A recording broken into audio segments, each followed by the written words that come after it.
How did Iblis, who was once a crowned king over all the Jinn in the lower heavens, devoted in his worship, honored by his Lord, become the cursed devil, stripped of all his glory, cast out, and transformed into the greatest enemy of Adam and his descendants until the day of judgment?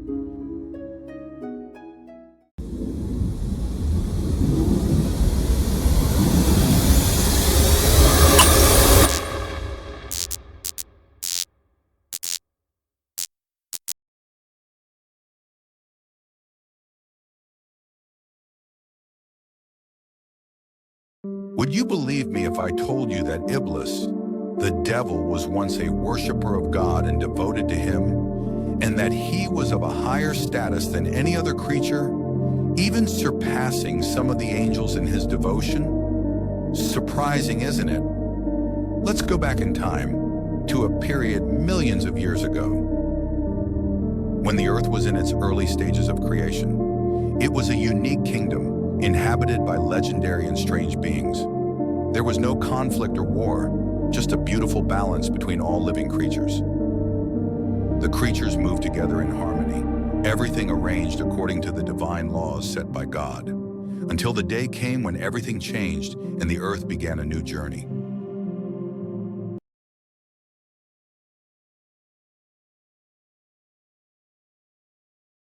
God decided to create a new race to inhabit this world. He created the Jinn from smokeless, scorching fire, long before the creation of humans by thousands of years. Allah created them to inhabit the earth in peace and to worship Him in obedience. He granted them free will, just as He later granted it to mankind.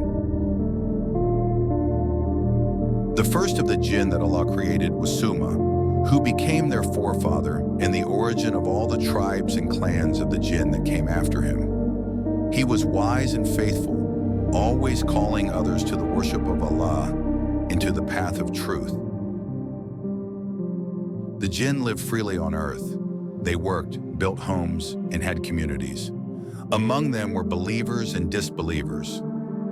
Even among the believers, there were the righteous who were sincere in their worship, and there were the corrupt who disobeyed their Lord.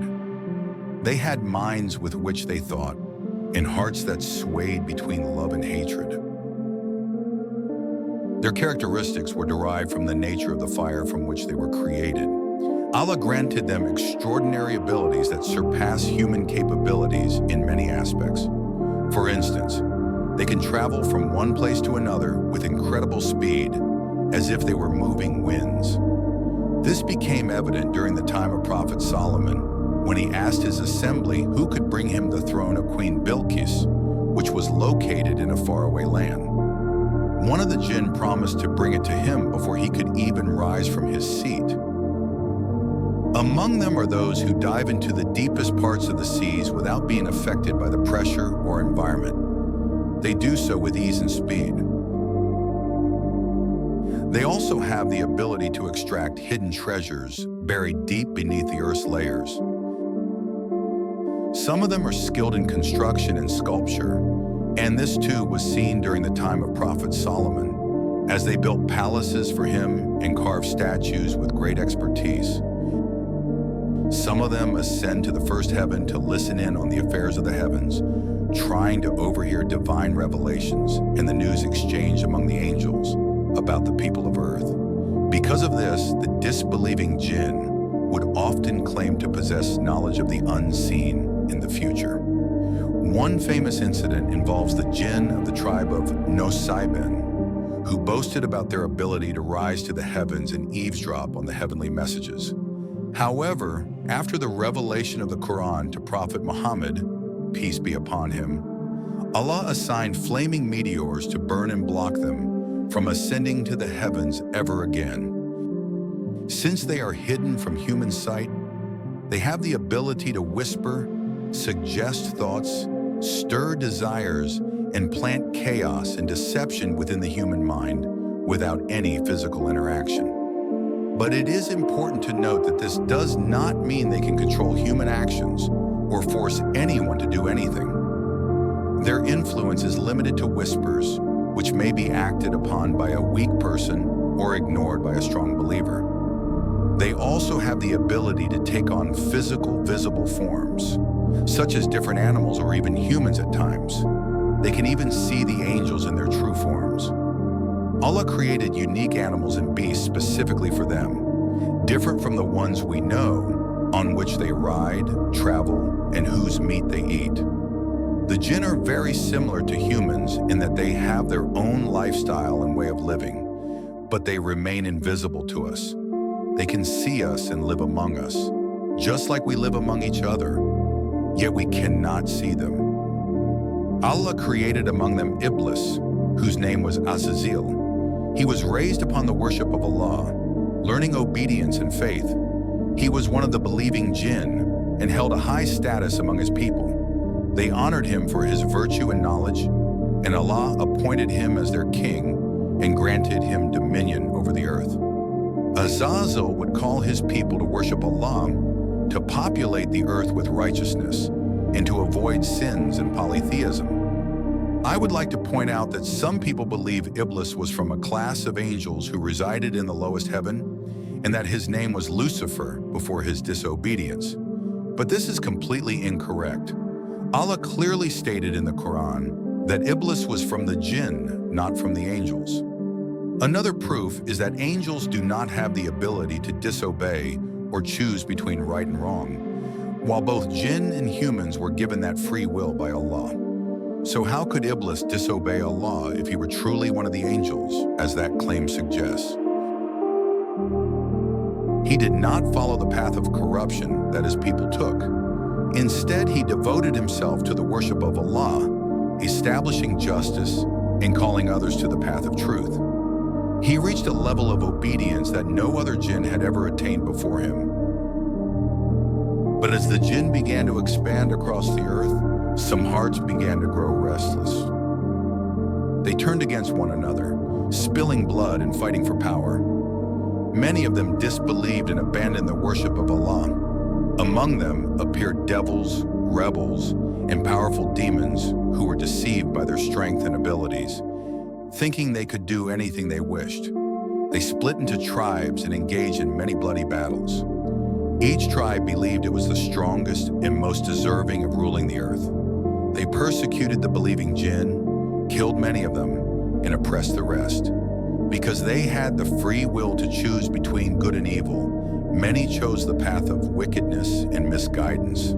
Their own desires led them astray, and they became arrogant, thinking they had power over the earth and everything within it, forgetting that it was Allah who had granted them these extraordinary abilities in the first place.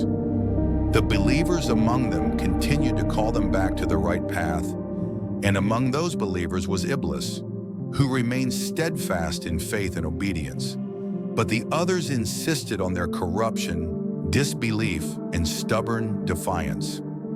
They disobeyed their Lord and forgot that Allah had created them for worship and to cultivate the earth.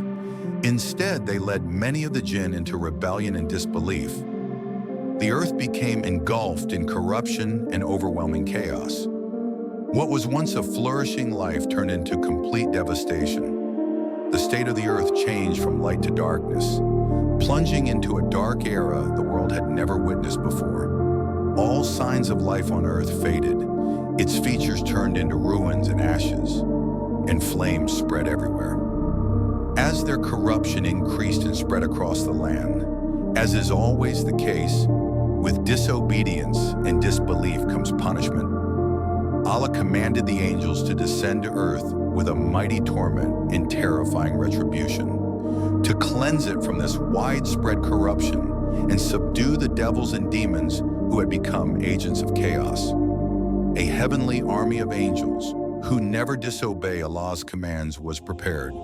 They descended from the heavens, striking them down. Fiery meteors rained upon the jinn like a storm, burning them as they fell. The angels killed many, drove others into exile, and destroyed a great number of them. Those who survived fled to the mountains, remote islands, and desolate places, hiding far away. Their condition changed. Once prosperous and powerful upon the earth, they became scattered and exiled across its corners. Their unity shattered, their ranks divided, and they received their just punishment for disobeying their Lord, for spreading tyranny and disbelief. They became humiliated and subdued. They fled from the earth, their faces marked by pain, sorrow, and regret. Yet a group among them did not take heed, nor did they repent from their disbelief. Instead, they remained hidden, waiting for a cursed leader to rise and lead them once more, not to fight among themselves this time, but to wage war against another creation, a race they had no knowledge of, one that had not yet been brought into existence. As for the believing Jinn, they gathered what remained of their kind and what little they had left from the destruction, and they chose to live far away from the disbelieving devils. They remained faithful to Allah and took heed from His wrath and retribution. Then the angels came to take Iblis with them, sending him to the heavens so that he could worship Allah with them, far away from the corruption and ruin of the earth. Indeed, Iblis grew in devotion and sincerity, and he attained a high status and closeness to Allah. He was even granted a place among the closest of the angels, worshiping Allah in the heavens. He surpassed many of them in devotion, for he worshipped out of free will and choice, whereas the angels were created without choice, inherently obedient to their Lord. As a reward, Allah honored him, elevated his status, and granted him a distinguished position. Iblis remained in this blessed state for a long time, but the soul is the greatest enemy of the faithful, always calling its bearer to sin and dragging him toward desires. Soon a struggle began to emerge within Iblis, a battle between pride and humility, a battle that could lead its bearer to either destruction or eternal bliss. So, which would prevail within him? As time passed, Iblis began to reflect on his high status among the angels, and a sense of pride and greatness crept into his heart. He developed a sense of superiority over the Jinn who lived on earth, and asked himself, who could possibly hold a position greater than the one I have attained? And so, corruption began to seep into Iblis's heart. Allah, who knows the unseen and what lies hidden within hearts, knew what was growing inside Iblis. He decided to test him. He called out in the heavens and informed all who dwelled there that he was aware of arrogance and pride growing in the heart of one among them. Allah declared that he would test them all, and that one would be cast out and cursed forever. But he did not reveal what form the test would take. This declaration struck fear and awe into the hearts of the angels. They began to wonder in fear and worry who among them had fallen short in worship. Though they were created to be obedient, they feared they might somehow be the one. Each one of them trembled, anxious not to be the one meant by Allah's words. But Iblis, his pride and arrogance blinded him from fearing the test. Instead of humbling himself, he began to question in proud defiance. Who could Allah possibly be referring to? Surely not me. In his heart, he excluded himself from the trial, confident in his elevated rank before his Lord. This matter continued to echo through the heavens until the time came, the moment of Allah's promise, the great test. And the day arrived when Allah cursed Iblis and cast him out of his mercy forever. Allah informed the angels that he would create a human being from clay who would one day dwell on earth and become its successor. The angels were astonished by Allah's words, not out of objection, for they are commanded to obey and have no will of their own, but rather out of wonder. They questioned the reason behind creating humans, since they themselves worship Allah perfectly and continuously.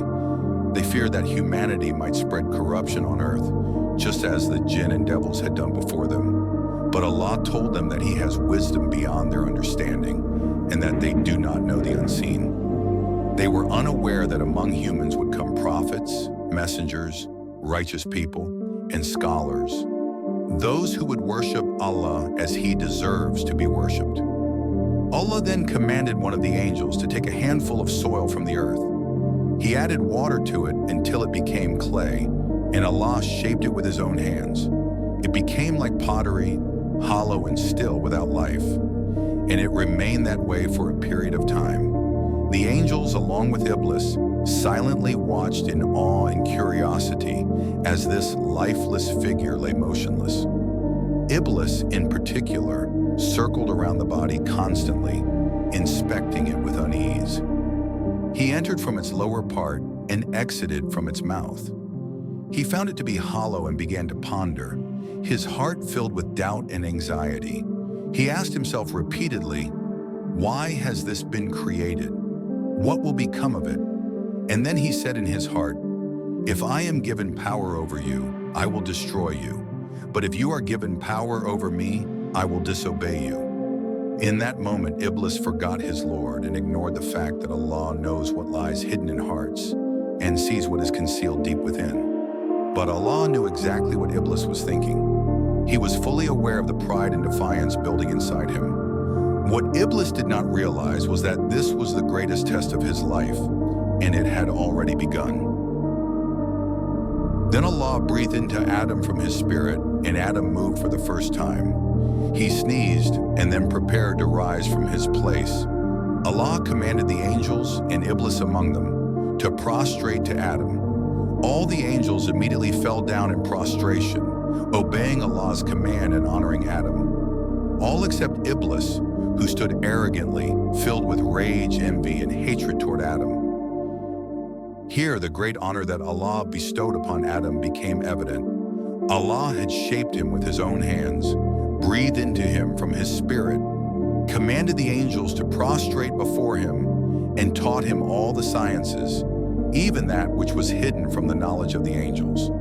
It is said that Adam was taught astronomy, medicine, engineering, physics, the names of all living creatures, the names of his descendants until the day of judgment, and even the names of all the angels. Allah gave Adam the keys to all knowledge and sciences, knowledge he would gradually pass down to his children. It's important to clarify that some people mistakenly believe that Adam was a primitive caveman who knew nothing. This is completely untrue.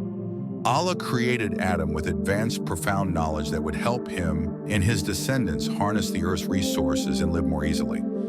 However, it is believed that much of this advanced knowledge was lost during the Great Flood in the time of Prophet Noah, and some of it was deliberately hidden so that it would never reach us. Then Allah asked Iblis why he refused to prostrate to Adam and obey his command. Iblis, in arrogance and pride, replied that he believed himself superior to Adam, saying, "You created me from fire, and you created him from clay." So Allah cursed Iblis eternally, expelled him from his mercy in the company of the highest assembly, condemned him, and promised him eternal hell. Iblis then asked Allah to delay his punishment until the day of judgment, thinking he was being clever and would find a way to live forever. But Allah, who knows what lies within the hearts, granted him a delay, not until the day of judgment as many assume, but until a day known only to Allah. For Iblis is not immortal on earth. He will die one day, and his evil will come to an end. Then he will be cast into the fire for all eternity. So Iblis swore to Allah that he would mislead Adam and all his descendants. He vowed to use every means possible to divert them from obedience to Allah and drive them toward disbelief and defiance. His hatred toward Adam's lineage burned deeply in him, and he promised to deploy his allies from among the jinn and humans across the earth to assist him in this mission, so that just as he was deprived of paradise, he could deprive them too. But Allah told him that he and all who follow him, whether jinn or humans, would suffer the most severe punishment in hell. Meanwhile, those who worship and sincerely obey Allah would enter paradise. And so began the second great test, this one for Adam and his offspring, after Iblis had already failed the first. Adam then felt loneliness, so Allah created Eve, Hawa, from one of his ribs to comfort him and be his companion. They lived in happiness and bliss in paradise. There is disagreement among scholars regarding the nature of this paradise. Some say it was the eternal paradise promised in the afterlife, while others say it was a special paradise created by Allah on earth for Adam and Eve, since Adam was created from the clay of the earth and not elevated to the heavens. Allah commanded Adam and Eve not to eat from a specific tree, a form of test. He warned them of Iblis, who bore deep hostility toward them and would try to make them fall into disobedience so he could cause them to be expelled from paradise. Then Iblis appeared for the first time to tempt Adam and his wife. He continued urging them to eat from the tree and swore to them that it was the tree of eternity, claiming that if they ate from it, they would become angels. Eventually, after persistent whisperings, Adam and Eve forgot Allah's command and ate from the tree. Suddenly, their nakedness was exposed to them, and they began gathering leaves to cover themselves, feeling immense regret and shame. Their Lord spoke to them, reminding them of his command and their disobedience. Adam and Eve admitted their mistake and sincerely asked for forgiveness. Allah, in his mercy, accepted their repentance, but informed them that they would now descend to earth to live, build, and dwell there. He warned them again that Iblis and his allies would remain their sworn enemies until the day of judgment. This test was a preparation for Adam and his children for the worldly life, a constant struggle between good and evil. It was a clear warning that Iblis is mankind's first and last enemy. He was the cause of Adam and Eve's removal from paradise, and his goal is to always push humanity away from Allah's mercy and paradise, just as he was cast out in humiliation. And here we see the stark difference between Adam and Iblis. Both disobeyed their Lord, but Adam quickly repented, confessed his sin, and returned to Allah, while Iblis stubbornly persisted in pride and disbelief. He refused to humble himself or seek forgiveness. This teaches us how dangerous arrogance, pride, and envy are, traits that can lead a person to disbelief and eternal torment. As the Prophet Muhammad said in a hadith, "He who has an atom's weight of arrogance in his heart will not enter paradise." It is said that Adam descended in India, while Eve descended in the Arabian Peninsula in the city of Jeddah. As for Iblis, he descended in the kingdom of Basin in Iraq. Adam and Eve walked alone, each in a land far from the other, until they met again in Mecca at Mount Arafat. Iblis, on the other hand, was expelled from the highest assembly in the bliss he once enjoyed. He descended to the earth disgraced and cursed. God granted him a corrupted offspring to aid him in his absolute evil. The accursed Iblis decided to build himself a throne upon the sea, imitating the throne of Allah Almighty, which rests upon water. Soon he gathered his followers from among the disbelieving Jinn, the rebellious devils and the evil ones. Together they began to plot their mission to misguide Adam and his descendants and lead them astray. Thus Iblis transformed from honor and elevation to disgrace, curse, and humiliation. Once one of the most devout believing Jinn, he became a corrupting force on earth, just as he had allowed corruption to grow in his own heart. And that was the beginning of the end, the beginning of new unexpected secrets and the rise of a new conflict between mankind and the devils. The age of humanity had begun, a long test between guidance and misguidance, between obedience to God and the whispers of Satan.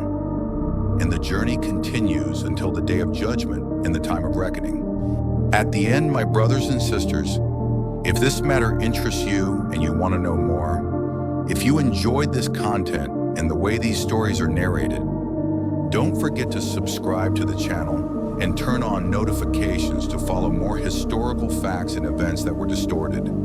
Stories that reveal the true history of mankind on earth from the beginning to the end.